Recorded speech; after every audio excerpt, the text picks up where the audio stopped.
And the thing is, I've got to the point where I've just accepted it. Like, if I see a lot of Mando, I'll be shocked. Because I've never seen such a thing. Why do you guys not show up? Tired of the church hosting singles events. Just let it go, bro.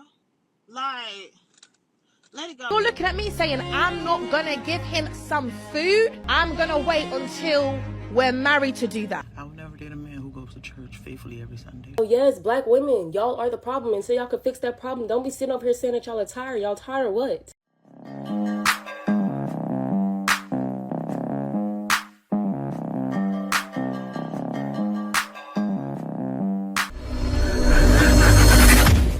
To any of these Christian events, because every single time I see the tickets, women are sold out like that, and the man them is still available. Even to the point where they start giving discounts. They start giving, hey, bring a friend and you get 20% off. And then when you go to these events, it's just a swarm of women. You know, it's wild because they don't care to watch. They don't care to watch what men are saying. There's tons of guys on the internet telling why. All they're doing is making videos for content. Like, it's crazy now. You should understand why men don't go to Christian events. It benefits men, but you know what? I understand. Most women don't watch the internet to find out what men are saying. They're looking for validation from simps, also validation from other delusional women. That's what it is. And the thing is, I've got to the point where I've just accepted it. Like, if I see a lot of Mando, I'll be shocked. I'll be shocked. Because I've never seen such a thing. Why do you guys not show up? I need to understand, is it that you're not bothered? Is it financial issues? Is it like, what is it? And no, I'm helping out a lot of women here. It's not that we're trying to find you. No, you who finds a wife finds a good thing. But it's good to know your perspective. So what's your reasoning, sir? Thank you. No, I'm not even finished. And when I say Christian men, I'm talking about people who are dedicated to their walk with Christ. That they put the Bible over their feelings. That's what I'm talking about when I say Christian men. I'm not talking about the others that have been in the comments in the other posts. I'm not talking about you, man. Shift. I beg. Shift. This is what we're stuck with. A woman calling herself a Christian, using a voice that she doesn't speak with every day. What is that? What is she doing? She's lying. She doesn't know it though. You need to go figure that out. I want to ask you guys directly. I don't want to ask ChatGPT. I want to ask you guys directly. Where are the rare breed of single Christian men of God? Where do we find you guys? I haven't come across you guys in a long time. Where'd you go? And I'm just gonna put this out here because I'm a church girl and I'm a Christian girl, but I'm about tired of the church, and I've been tired. So this is just me just finally talking about it. But I'm tired of the church hosting singles events. Just let it go, bro. Like, let it go. We already know whatever you finna tell us. Okay, we already know that. The reality of it is God's timing.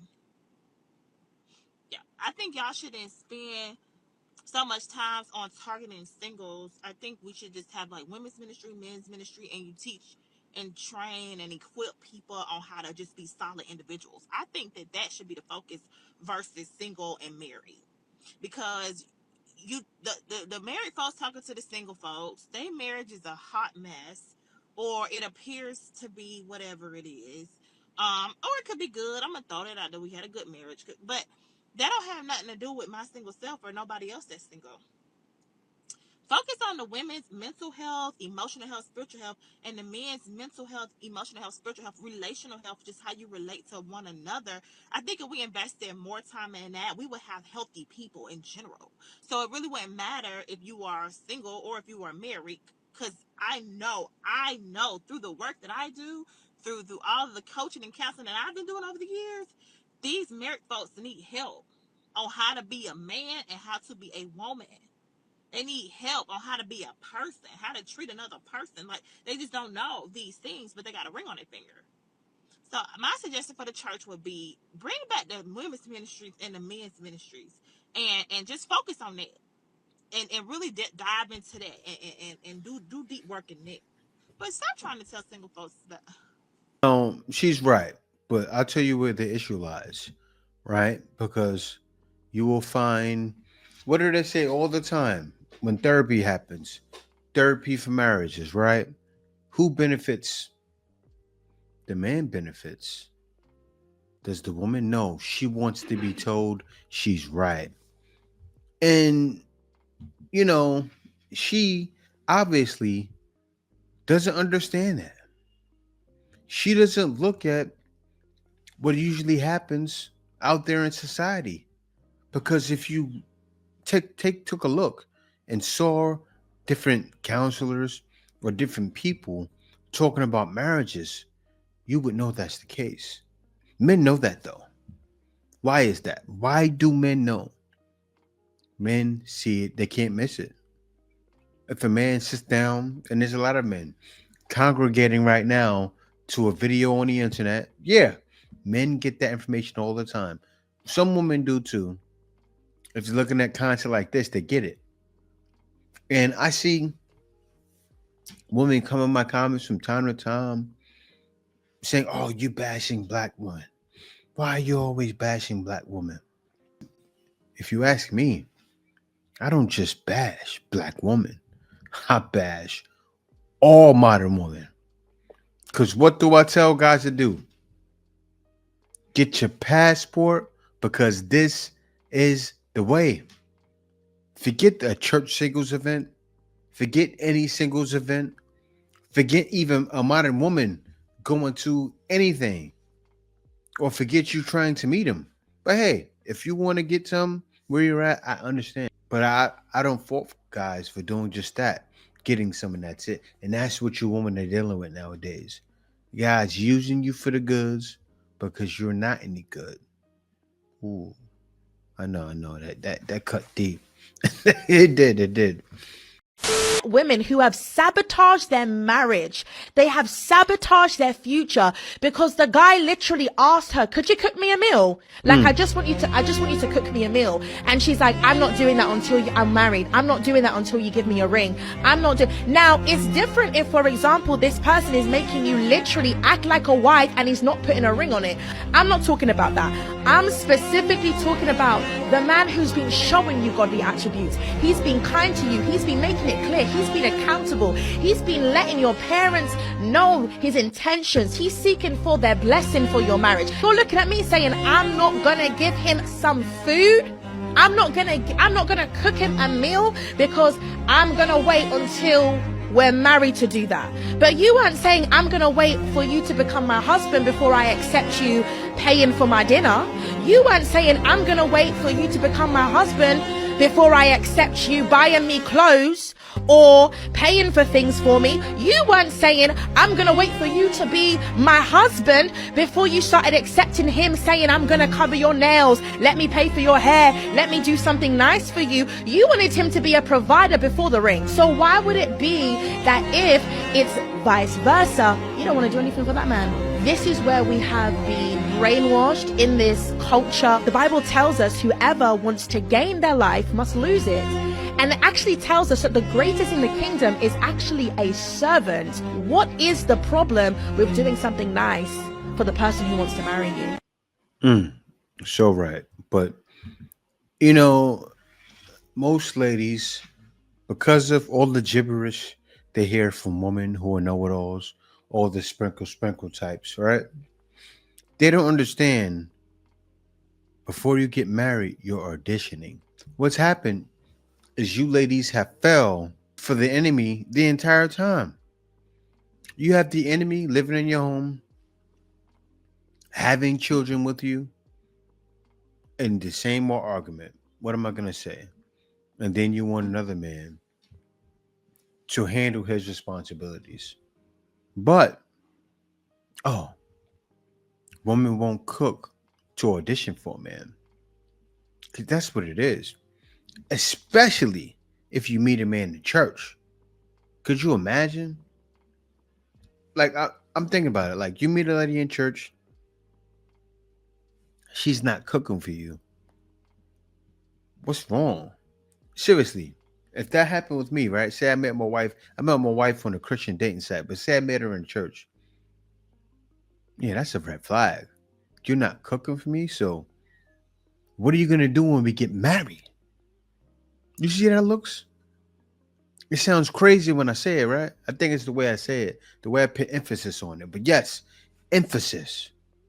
Just like she did, I'm putting emphasis on it because it's important. All right. Back to the type of men I won't ever date. I would never. I would never. I don't care.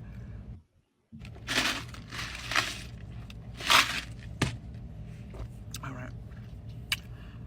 Back to the type of men I won't ever date. I would never. I would never. I don't care how high of a pedestal people place these type of men on. I would never date a Christian man. I'm here to tell you right now, we don't care. Let me tell you something. We don't care. I would never date a man who goes to church faithfully every Sunday. I would never date a man who goes to Bible study faithfully. I would never date a man who's strongly involved in his church. I would never date a man who plays the instrument in church. I would never date a man who leads the prayer.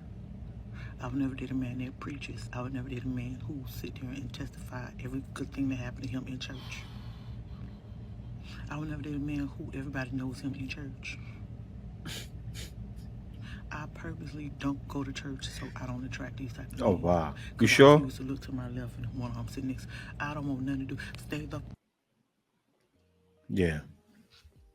She showed why, but you clearly showed why. Like, stay away from me. Like, that's what she's about to say. Evil. Yes, I'm holding you to that because I'm a Christian man. And what are you trying to say? How are you looking at a man? That's how he should be looking at you, right? You're looking over your shoulder. He's looking over his shoulder to watch you because you're evil. He's going to see things you're doing and do what? Maybe correct you because maybe you need to be corrected. That's the problem. These ladies don't like to be corrected. What do they think of a Christian? Oh, he's going to correct me. Everything I'm doing. That's what's going to happen. He's going to hold her accountable, and she doesn't want to be held accountable. She wants to have all her faults, maybe even not clean the home, right? Could you imagine? Not clean the home, not cook. She wants a man probably to smoke weed, drink, allow all of the nonsense. But you know what's funny? The men that smoke weed and drink, they're like clean, wholesome women too, right? They don't want a woman cursing, saying, I don't want to, right? Regular men who don't believe in being a Christian is avoiding women like you.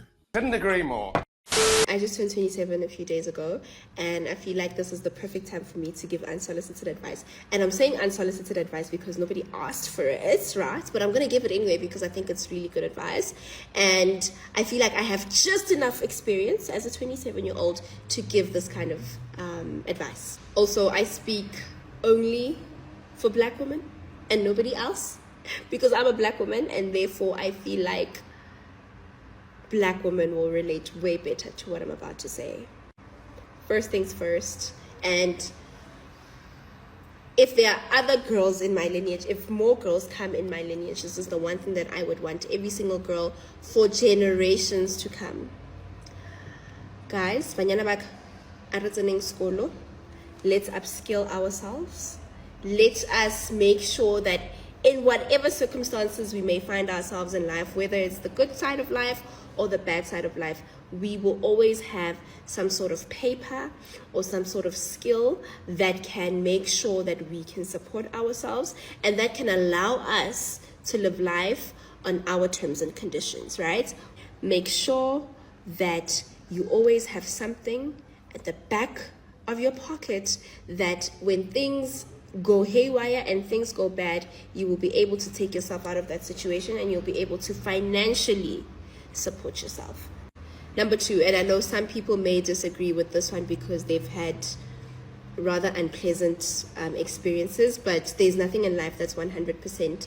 My girls, you want to make sure that you have a community of women who are there for you, and you also want to make sure that you are part of other people's communities and you are there for other people and you're showing up for other people.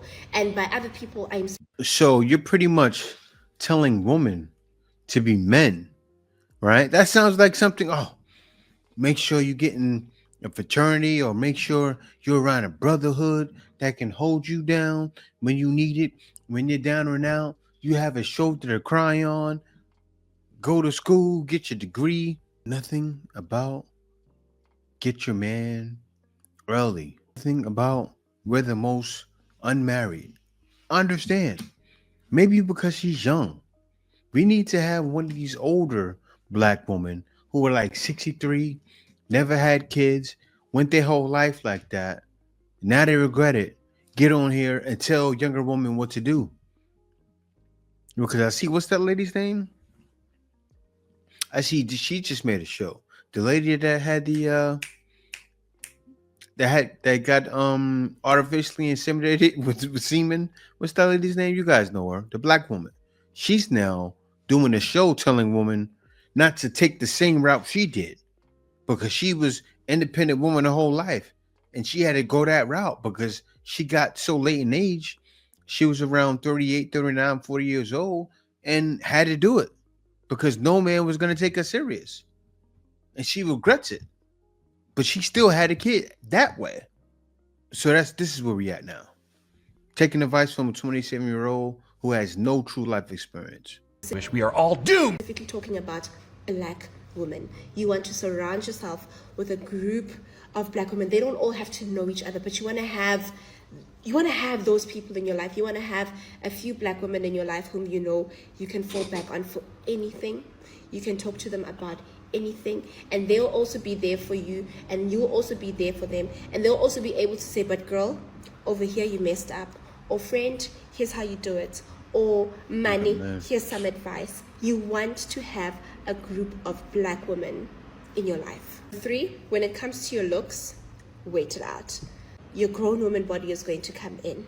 Wait out wanting to do any sort of cosmetic changes to your face. Wait it out, because your facial structure is still going to change even after 25. Like, your body is still going to change, your looks are still going to change, and in the meantime, while you're waiting it out, you want to make sure you're taking care of whatever it is that you have, because that's all you're getting, right? If you don't have the financial means to change it, that is all you're getting. So you want to take care of it. How you decide to take care of it is up to you, but just wait it out. Don't rush to change how you look just as yet. Wait it out. Nature knows what it's doing.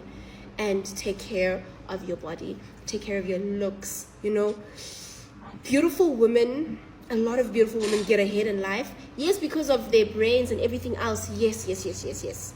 But they also get ahead because of their beauty. And it's in the small things. It doesn't have to be like in your career space. No, just in the small things and getting the little inconveniences moved out of the way for you. A lot of the times that is done because of your looks. And lastly, be very cognizant of what's coming out of your mouth, especially about yourself and about your life. Be very, very careful about the things you say about your life. And I don't like the phrases like, oh no. Baby, you can't be saying that about yourself. You need to speak life into your life. You need to speak goodness into your life, enrichment into your life. You need to speak bigness into your life. And you can't be playing small. You playing small does not help anybody, and more especially, it does not help you. So always speak life into your life. Always speak goodness into your life. Be careful about what you're saying about yourself. Always listen to yourself, especially when you're talking about yourself. We could well. And that's my advice, guys. Yes. It's Mr. No Weapon from North Louisiana. Look at BB. Let me speak to the black women that's single. A lot of black women have a lot of requirements for a black man to date her. White man, she don't care. But for a black man to date her, she got the quadruple 6s, 4 6s. His height has to be 6 foot. His abs has to be 6 pack. His income has to be 6 figures, and his peen has to be 6 inches. Meanwhile, she can't match none of that. It's amazing to me that the black women can have standards for a black man to date her, but when we have standards as a black man for the black woman to date us, then we asking for too much. Make it make sense. We're sassy. We too picky. How? You say you like to match energy. Well, we only matching the energy that you gave us. But you don't like that, do you? All right, OG, right on the money. You're right. See, OG's right. He's doing what he needs to do in the gym, getting his gains in, right? Doing it right. No shortcuts. And men do ask for a woman that's of weight, right? Equal to her height. But don't get that. But still, OG, take that shirt off. You got on the gym. If you was Jamaican, but you big country, man, you got the guns going to take that. Put on a regular tank top, man. A regular tank top, OG, because that shirt is looking crazy. But yeah, you're right though. The man is 1,000,000% right, and I think more women need to take heed to what men are saying, because that's why so many of you are alone and down and out, and you're wondering why single men are not at these events. Here's a man speaking right now. Black women, let me tell you about the time that my grandmother was shooting at my grandfather and how I think. Whoa. What she said? She said what I think she said? Let me run it back. Black women, let me tell you about the time that my grandmother was shooting at my grandfather and how I think we need to be able to draw on that experience from back then. So, to deal with the current climate, I think that's how we should be moving right now. So anyway, here we go. Oh, a few things that I think you should know going into this. Number one, my grandparents were married forever. Number two, this is really early on in their marriage. Number three, she ain't kill him. She wasn't even trying to kill him. She was trying to let him know. But we're going to get to the point in a minute. So here we go. So my grandmother's at home one night, laying in bed, watching television. My grandfather comes home and she notices as he's getting undressed that his underwear is on backwards. And y'all, this is when men used to wear like the tighty whities. But my grandma, she a G, she don't say that. She like, check it. And she just clocked it or whatever. She don't say nothing to him. She said he go get in the shower. She said then he come get in the bed. She said she still do her thing, get my grandmama business, and they go to sleep. And then she said a few days after that, a woman happens to be her friend, comes to her house. And I should just say this right now. My grandparents live in the country and they used to drive into town. They live in a very rural area. Okay. So a woman comes out to my grandmother's house and she says, hey, I wanted to let you know, Junebug in town with another woman. And my grandmother says, she immediately says, oh, no, don't come tell me nothing about my man. No, grandma's like, oh, no, but like as your friend, I just thought I'd let you know that Junebug, your husband, is in town with old girl. And so my grandmother says, she says again, don't come tell me nothing about my man. Now, my grandmother says she started, giving off the energy that she wouldn't even have a conversation about her man. And so the woman leaves. So my grandma, being who she is, she says she does make sure. And she's looking at her front door. She can't even see the tail lights on a woman's car before she go jump in her ride. And because during this time, all the black people lived in one area, my grandma know exactly where to go check up on her man. So my grandma's get in her car. She drive into town. She says, sure enough, she's coming around the corner. She see my grandfather's pickup truck. And what happens is as she's coming around, because it's getting late, right? The light from her car hits the back window of his pickup truck, and she can see that there's a woman in the passenger seat, and he leaned over kissing her. And so my grandmama do what we would all do, right? She all gas, no brakes, and she slams into the back of my grandfather's car. Now, for the kids who are real young over here, just so you know, cars used to be made out of steel, not plastic, so you could hit something, your car could take a licking and keep on ticking. But anyway, what my grandfather does, he does not jump out of the car. He actually puts the car in drive, his truck in drive, and he takes off. And so now my grandmother gives chase. And every few minutes or so, she keeps ramming the back of her car into the back of his pickup truck. Yes, the pickup truck. And so at some point, my grandmother says he slows down. He don't actually come to a full stop. He slowed down enough that old girl that's in the passenger seat can jump out, tuck and roll, and hit the ground. And my grandfather continues on back to the country, back to his house where he lived. And she said, so when she's pulling up to the house, he already in the house. So she see him running in the house. She said she run into the house too, but she run past him. She go to her bedroom. She'll get her pew from under her pillow. We from Texas, so y'all know what's up. And she go just bust a couple at him in the house, right? Because, he ain't finna, lesson number one, he ain't finna play with her. Write these down later. So I said, oh, well, grandma, what you gonna do about old girl? Like, did you go give her something too? She said, oh, girl, no, I was never worried about her. I said, you weren't worried about the woman that was with your man? She's like, no, baby. Because she said, sometimes, listen to someone new, black women. She said, sometimes, ladies, baby, you have to make somebody the town crier. I said, well, what's the town crier? She said, like in medieval times, when the person would come through the town screaming the news, she said, that's what I had to go do with this woman. She said, because guess what? Now I don't have to worry about nobody messing with my man, because this old girl would let everybody know, like, oh, don't mess with Junebug, because Dorothy, she crazy. I said, so just, you didn't do nothing to her? Like, no. She said, okay. I said, well, what's number 3? Now, women, let me just say this. This one ain't gonna have nothing to really do where I'm going with this story, but I think y'all should just know this. She did say this stuff. She said, listen, baby, you just need to know, a woman can run faster with her pants, her skirt up than a man can with his pants down. She said, so don't ever let no woman ever come tell you nothing about your man. So that's why the first girl, couldn't get the energy. Just keep that in your back pocket. And then the last thing my grandmother said is this. She said, baby, if you let people try you once, they will continue to push your buttons. And y'all, why am I telling y'all this? As I continue to navigate this current climate with this current regime that's in office, as 400,000 black women have lost their jobs, really just because y'all vote, nothing else, right? I'm just here to tell y'all, quit letting folks play with y'all.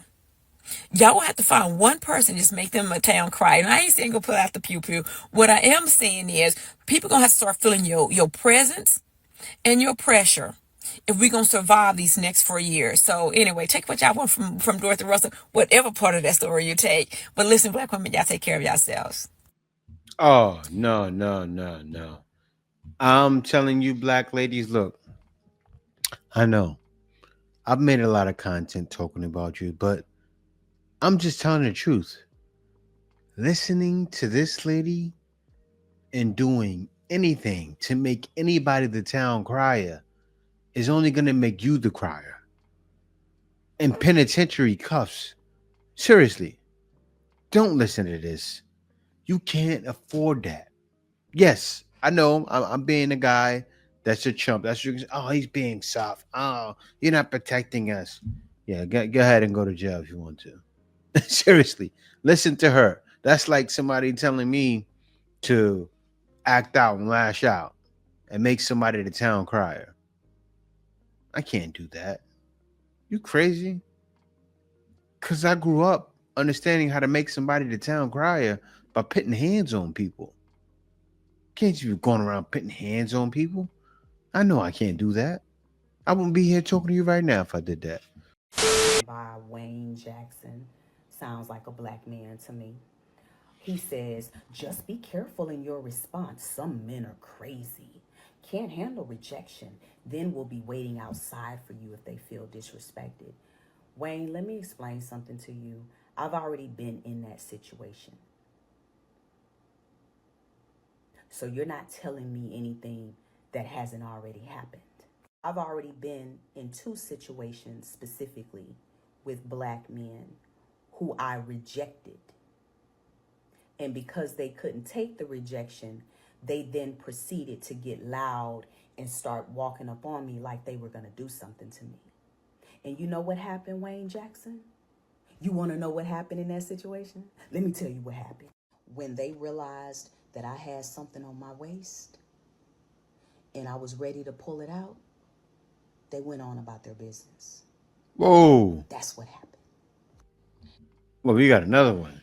They ready to pull out pew-pews, make people the town criers.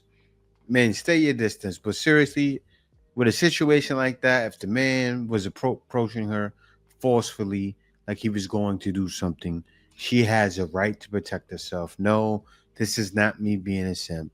I'm just telling it like it is, especially if you're in a state like Atlanta, Georgia, or Florida where you can do things like that. I would advise you to. I would advise anyone to. If you feel your life is in danger, protect yourself. See, you thought you was about to come on here and frighten me and scare me into, oh my God, men can't control themselves, so we have to do what they say.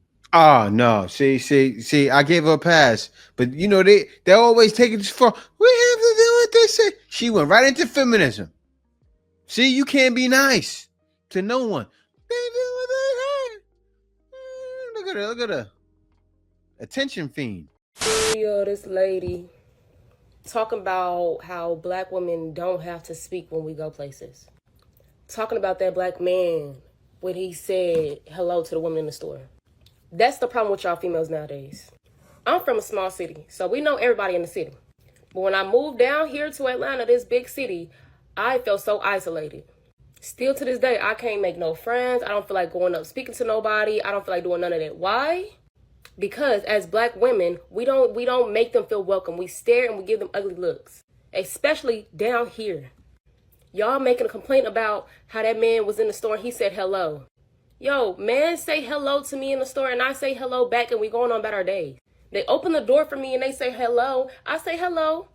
They ask how my day is and I say my day is doing well and they going about their day. It's not that hard to have a simple conversation. Most of my interactions have been with male, not with females. For example, I do DoorDash and I was picking up an order from a restaurant. And there's a black woman behind the bar and I tell her, oh, your hair is so pretty and your skin is so beautiful. All she says is thank you and then looks back at her phone. As I'm walking out the building, I'm about to open the door. A man is coming in at the same time and he sees me, he opens the door for me. Before I can even walk outside the door, he said, oh, you is T, baby. Thank you, baby. Your skin is beautiful. Compliment right back to him. Y'all make it seem so hard to just have a simple conversation with somebody. It's not hard. I was going through a depression and I felt so lonely for so long because y'all females act like y'all are so entitled to not speak to nobody. Because y'all are so tired. Your energy is so drained. And so is ours. The people that are not stuck up with a stick up our butts. So yes, black women, y'all are the problem. And so y'all can fix that problem. Don't be sitting over here saying that y'all are tired. Y'all tired of what? My point exactly. Tired of walking around with your face like this? It's so ugly. Fix your face. Fix your attitude. Fix your mentality. You know what people tell me whenever I start speaking to them? Oh, you're such a good person. Your heart is so big. Most people I can't have conversations with, they act so mean. They just want money from me. It's okay. I just want to have conversation too. I don't care about your money. So females, fix yourself before you can get on the internet talking about somebody else. Maybe he just wants to say hello to somebody. Someone said hello to me one day and it saved my life. I was going through such a bad depression and it saved my life. Okay. I wasn't feeling like that girl that day, but then when that guy told me that I was eating, I was tea, thank you to that gay black man. Thank you. Because since he said that, I knew I ain't need none of them females. I ain't need none of them black females. As black females, we can't stand together. We are separated. So black man, thank you. And I'm not being a pick me, baby. Because I don't want you to pick me. Just speak and say hello. Hi.